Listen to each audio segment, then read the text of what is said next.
Welcome to the Grow Your Business and Grow Your Wealth podcast with Gary Helt. Gary is an expert in helping business owners put together a plan that will provide a better future for their businesses, themselves, and their families. On the podcast, Gary interviews other professionals who share his vision, and together they share secrets and strategies any business owner can use to build a better financial foundation for your business and your life. Welcome back to the podcast. This week, our guest is Richard Culbertson with Culbertson, Jacobs, and Laboda, and also Culbertson and Jacobs Insurance. Welcome back. Thank you. Good to be back. So, last time we covered a lot of things about Social Security and getting Social Security disability.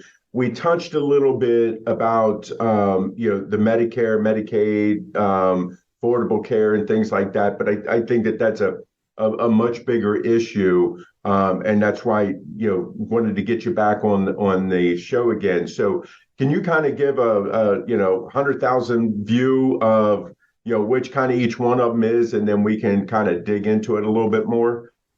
Yeah. What we found is, with the law office, we help a lot of people get their Social Security disability and supplemental security income. Most of the time when they come to us, they don't have any kind of health coverage. So we found, we need medical evidence. We need doctors treating these people, finding out what's wrong with them, what limits they have in order to make the disability case.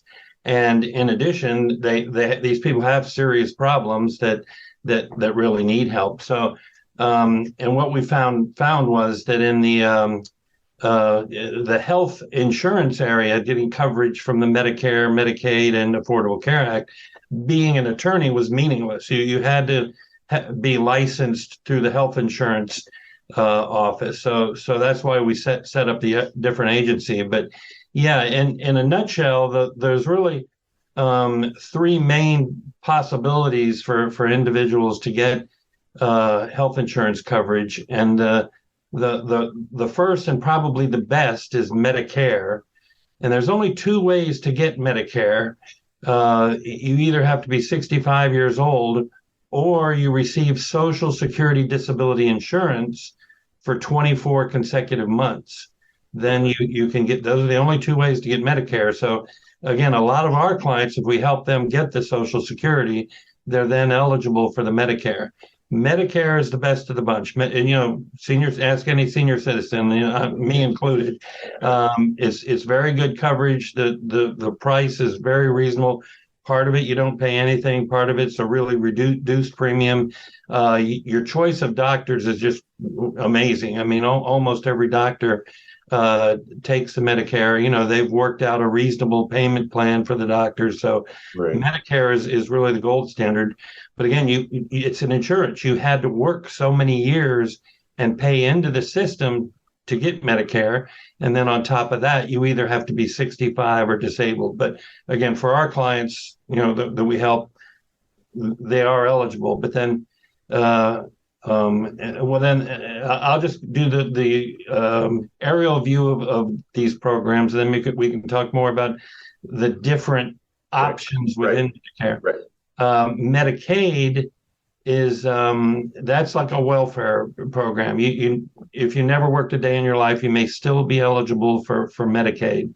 Most states, under the Affordable Care Act, they required the states to extend Medicaid to all low-income people. Some states, like Florida, did not adopt that part of it. So in Florida, even though you're destitute, you have no income at all, you're not eligible for Medicaid unless you have some other criteria. You have to prove you're disabled, pregnant women can get it, that kind of thing. So Medicaid is one option for low-income people that are not getting their Social Security disability.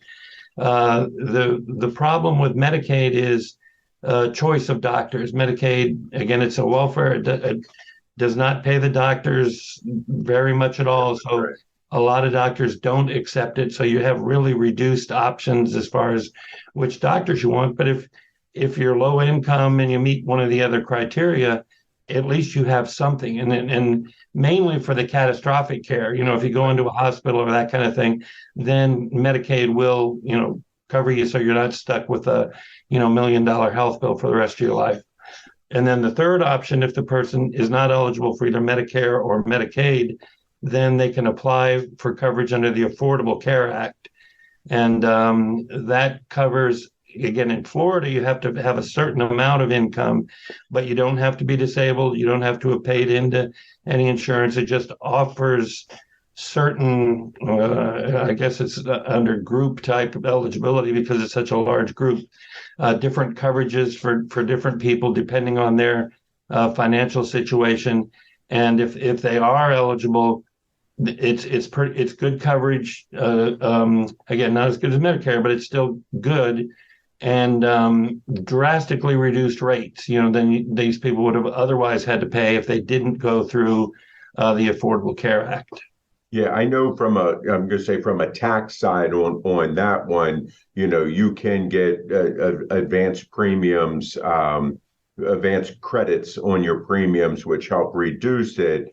But I know that, and a lot of people have worked this out. When that first came out, a lot of people were saying their income was lower because it was, based on, okay, here, fill out the form online. Well, then what happens is when you file your tax return, they true that up with what your income is. So, if anybody ever has to do that, make sure you tell them the right income. Otherwise, you're going to get hit on your income tax return for the difference. We deal with the government every single day, and if I have one word of advice is, be truthful, painfully truthful with the government, because it's no, you don't lie to the government anytime, anywhere. Yeah. Right. So they'll get you one way or another. Right. So, kind of going back, again, the Medicare is, for 65 or older, or somebody who has been deemed disabled in the eyes of Social Security. Medicare or CAID is for low income, and then the state policies or whatever are, you don't qualify for the other two, so you kind of go there and you can get it for a reduced rate if your income is low or lower. Mm-hmm. I guess, can you talk more about, again, we talked before about if somebody, you guys helping people get Social Security disability, but like you said, you're trying to send them to the doctors, but they don't have the insurance to be able to go to the doctor. So how do you help them with all of this? Well, most of what we do with the Culbertson and Jacobs is help them with all their different options within, the Medicare. You have all kinds of different options. But to answer your question, it's really tough. I mean, there are some people borrow money and pay cash. There are some clinics, I guess that's the very last option, but some counties in our service area have their own clinics for low income people. Some churches and nonprofits will run some clinics. And again, there's always tremendous demand for the services of those clinics. There's more people than they could possibly serve. So they're always stretched really thin, and there's limits of what they can do. But as a last resort, I mean, that's something people can try. In Florida, if you have, and I assume it's this way in most states, but if your health situation, if it's an emergency, the emergency rooms have to treat the person. Of course, they're going to bill them, and they're going to get a bill and all that, but at least they get the treatment. But and that doesn't help with the ongoing situations like diabetes where you need insulin and all that stuff, but at least when it's an emergency situation. So those are the main three: beg, borrow, or steal to pay for it, clinics, or use the emergency rooms. Now, for people who are reaching the age of 65, what is it that they're signing up for when they hit 65? That's Medicare. Okay. Right. So, but that, but if they have reached the age of 65, but they haven't retired, how does that work with their current insurance? You can still get the Medicare once you're 65. And it's kind of interesting. The government moved up the retirement age for Social Security. Now you have to be 66 years old in so many months, and that's moving each year. But they've kept the Medicare eligibility at 65, and there is no income. Again, it's not a welfare; it's an insurance. So that you can be a millionaire and still get Medicare. So yeah, anybody who's turning 65 definitely wants to look into it. Now, what happens if somebody doesn't sign up for it at 65? There's the four parts of it. Two parts of it have a premium where you pay each month, and it's a little complicated. But if you have an alternative coverage that's equal to Medicare, it's not a problem. You can just go ahead and get that continued coverage. When in doubt, contact the Medicare office, but or again, someone like our agency that can tell them. But otherwise, if you're eligible for Part B and D, and which have a premium, if you don't get it and then you later on change your mind, you have the penalty. There's a penalty on the premium for each year that you did not get the coverage you were eligible for. The premium goes up about 10%. So if it's like $160 monthly premium, it would then go up. Everybody else would be paying $160. You'd be paying $176. If it was 2 years, it would go up $176 plus 17, and it would go cumulative for the rest of your life. You're going to be paying that penalty. Right. Now, I mean, because I think sometimes people, again, it's all about education. And I think sometimes people just don't understand that it's like, okay, because I can tell you with my mom, when she retired, she was like, oh, well, I still have my health insurance through, because she was a teacher. So she still had her health insurance through retirement. Well, and then, when she put claims in, they're like, well, wait a second, you're retired. We're not supposed to be the primary anymore type thing. And then she kind of found out the hard way about what you're talking about. But we were able to petition them to get them to, I guess, reduce the penalty. Okay, yeah, that's a good point. What I just told you was the perspective from the Medicare point of view. Right. Like in your mom's situation, private insurance companies can have their own requirements in the group policy where they require the person to get Medicare.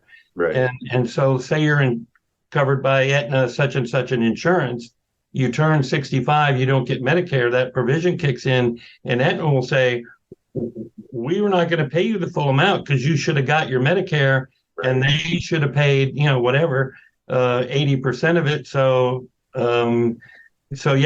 people have to watch out there. Yeah, whenever. That's why I said that's why we got into this. It's right. And we haven't even got into the A, B, C, D stuff and everything. It gets very, very complicated. Another side area where people run into problems is the veterans. If you're a veteran and you may be eligible for treatment through the VA, that doesn't count as an alternative coverage because it's not health insurance coverage. They're just treating you. Right. So veterans could run into problems. And again, it may never be a problem as long as what they need, they can get through the VA. But we've seen people that may run into something that the VA won't cover, that Medicare will cover, that then they need to switch over. And then they find out years down the road, oh, wait a minute,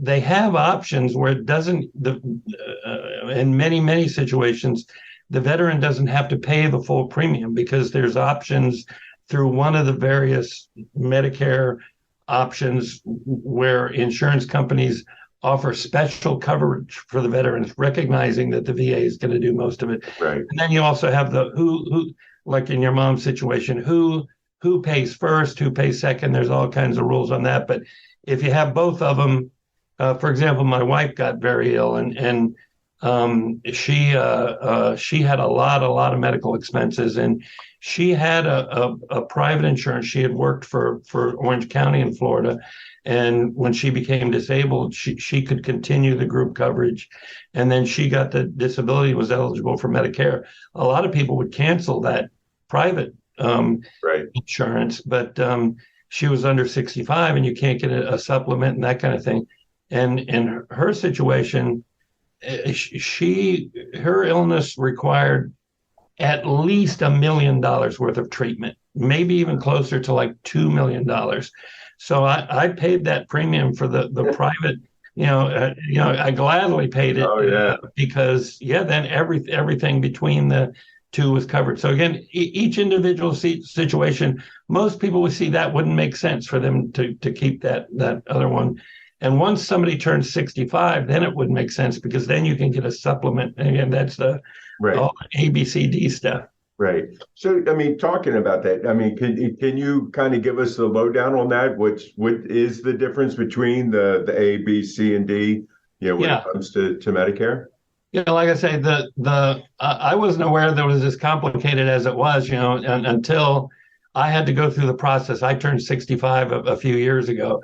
Right. And I just looked at the different options. And I'm a lawyer, and it took me quite a while to figure out. But basically, with Medicare, there's Part A, and that covers hospitals. Okay. That's free. If you work so many days in your life, even if you didn't work enough, they let people buy into Part A, where I don't have to pay a premium because I worked, more than 10 years in my life. So Part A is free. It covers the great majority of the hospital coverage, not all of it, but the great majority. So I don't have to pay anything each month. So that's easy. You get that regardless. If somebody didn't work their whole life, they would have to pay a premium, but they could buy into it. Part B of Medicare covers the non-hospital stuff, doctor visits, different testing, that kind of thing. Right. And again, it doesn't cover everything, but it covers the great majority of what you would need. And Part B is not free. You have to pay a monthly premium for that. And it just changed. I believe it's 148 now. It was 160. Yeah. For the income, if your income is above the 148,000, then you have to pay a little bit more. Oh no, I mean there's regardless of your well, no, it's 148, but then as your income goes up, so does the premium. Right. But the basic one I think is 148. Right. And again, it's optional. If you have an alternative coverage, you don't have to get it. If you don't get it and change your mind, then there's the penalty. And that's what's called the basic Medicare coverage. The government found out a number of years ago, though, that the problem with Medicare is there's no savings possibility for like PPOs, HMOs, that kind of thing. It's just a straight pay as you go wherever you go. So to enable that savings to happen, the government passed what was called Part C, which allows what they call advantage programs. And basically, on those programs, you trade in your Part A and B. You still have to pay the premium. You trade that in, and you get whatever coverage this company, Humana, Aetna, whoever it is, and they have many different companies that offer many different options. You basically trade it in for whatever that company provides. The company has to provide at least the minimum coverage that Medicare A and B cover, but they're allowed to add things like Medicare A and B don't cover vision or hearing or dentist. Many of these advantage programs do, and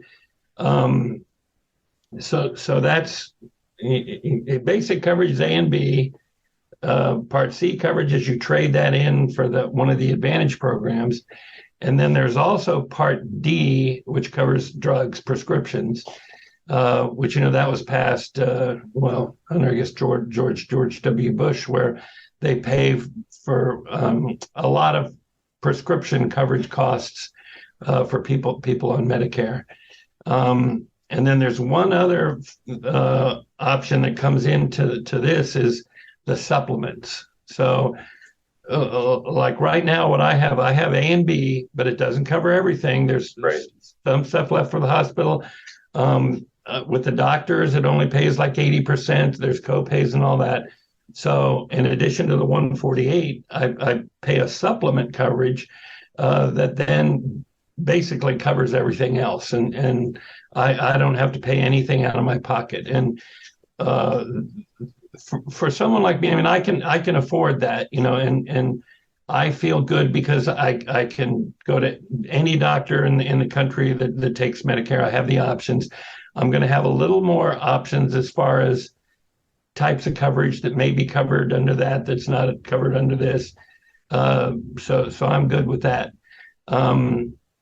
With the A and B plus I have D plus the supplement.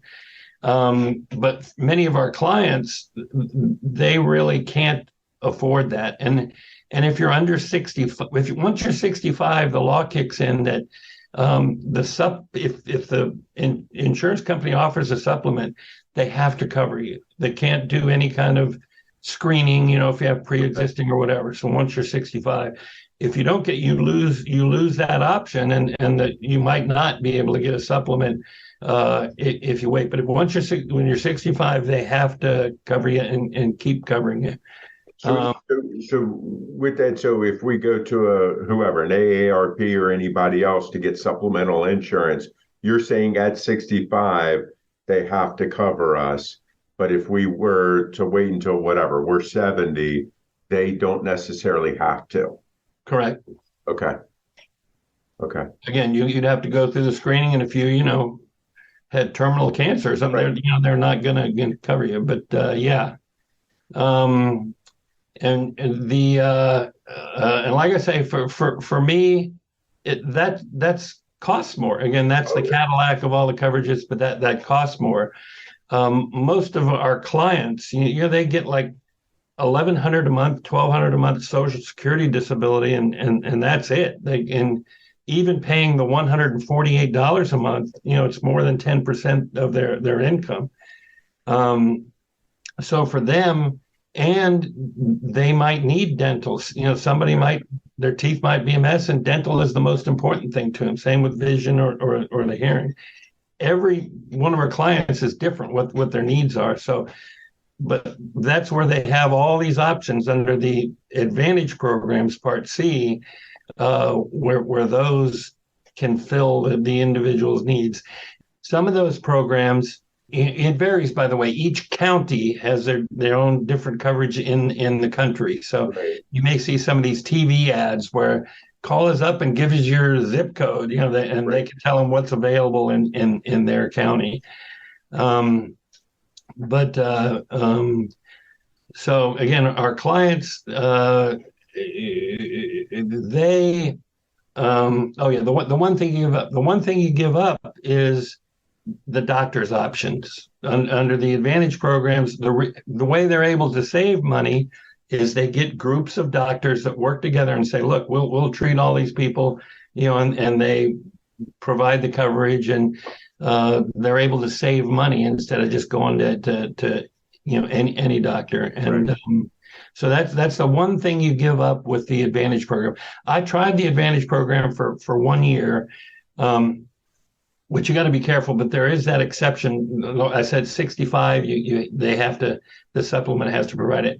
There's one exception that kind of gives you you can try an Advantage program, and if you come back within a year, then they got to cover you. But be careful, be careful with that. Yeah. I tried it. I tried the Advantage program, and I saved a lot of money. Again, I didn't have the same choice, but I had an excellent doctor. I mean, fortunately, knock on whatever, I didn't have any major medical expenses, but it covered my primary care doctor. It covered my prescriptions that I didn't have to pay that much. I had to pay a little bit. And again, I had the extra. I used the vision because I wear glasses, and I got I saved a couple $100 there between the Right. visit, and they give you free glasses, which Medicare isn't going to do that. Right. So overall, and they give you, by the way, again, every option is different. But the one I had gave me like $75 or $60 a month for non-prescription, like over-the-counter stuff. If you need, Advil or whatever, anything you could just about get at Walgreens or CVS. So I saved about $4,000 by going with the Advantage program. Right. Again, had an excellent doctor. It didn't affect me at all. Now, if I had something major, who knows? But Right. and again, they still have to provide the basic coverage, but it might not have been, the Cadillac coverage that I have with the regular Medicare and the supplement. Right. So one of the big things that I'm getting from you today with everything is when you're 65, sign up for this stuff. Even if you're not ready to start using it, sign up for it so it's not going to come back and hurt you later. Yeah. I mean, this is definitely a complicated, topic, especially, if you are in, with lower income, which some of us, may even have our parents that are lower income that we're trying to help through this process. What have I not asked you about this that you wish I had? Well, one thing I did get to bring up was the Affordable Care Act stuff. In fact, I should have brought it up under the other options to begin with. If they don't have Medicare or Medicaid, and they have a certain amount of income, the Affordable Care Act is wonderful for a lot of people as far as getting treatment.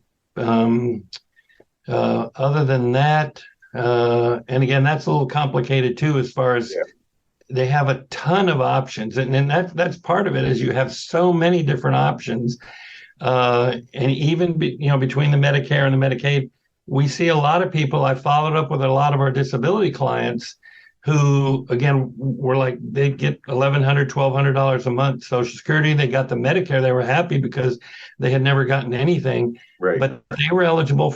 There's Medicaid programs for those people in those situations. You and I aren't going to be eligible for any of them, but somebody is trying to get by on $1,200 a month, with the insurance, with copays and all that. Right. The states will supplement that, and our clients, once they're disabled or they're 65, they can get the Medicaid if they're low income and low assets enough, again, which the great majority of our clients are. So many people don't know about those different Medicaid coverage. That some of them will just pay the premium, $148 a month. Other ones will the prescription coverages that the Medicare won't provide, the Medicaid will pay that. So people in those income situations, that saves a lot. And what we found was, again, you see these people advertising, and they push those Advantage programs, but for many people, that the Advantage programs don't make sense. See, like I say, for you and I, that for the most part, the regular Medicare and the supplement makes sense. A lot of the people, they may be eligible for Advantage, but they might be eligible for some Medicaid coverage to help and all of that.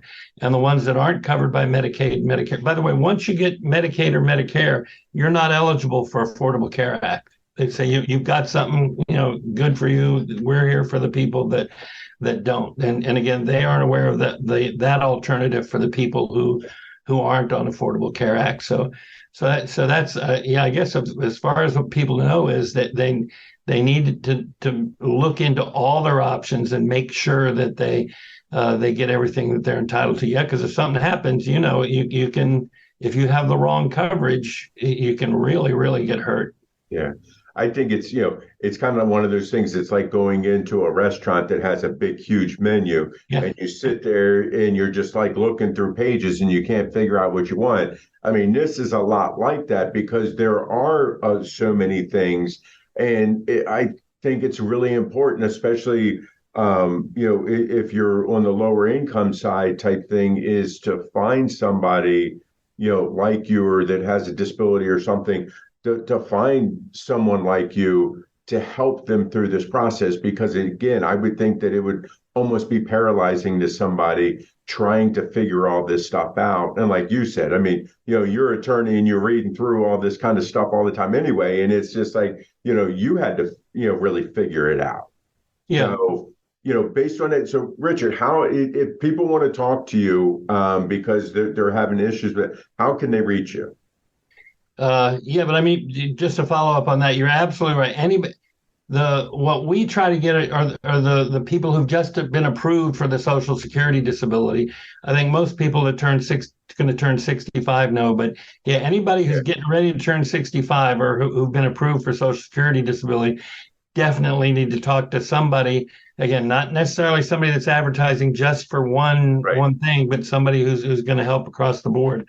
They would call Culbertson and Jacobs Insurance Services, 407-895-0000, or they could email info@cnjagency.com. Great. Richard, I appreciate you coming back on with us, because I mean, to me, I'm not that far away from that 65, and a lot of decisions need to be made. But I think that again, like I said, we have a lot of clients that are of that age, and they're not sure what to do. So I'm certainly glad that there's guys like you out there that are going to be able to help them through this. So I really appreciate your time. Glad to do it. Give us a call when you get close to 65. I will. That's for sure. All right, guys, this week our guest was Richard Culbertson with Culbertson, Jacobs, and Laboda, and Culbertson and Jacobs Insurance Services. I will see you guys next week. This show has been produced by Market Domination, LLC. To discover how you can have your own show completely done for you and turn it into a real published book and become the authority in your marketplace, go to www.marketdominationllc.com/podcast offer.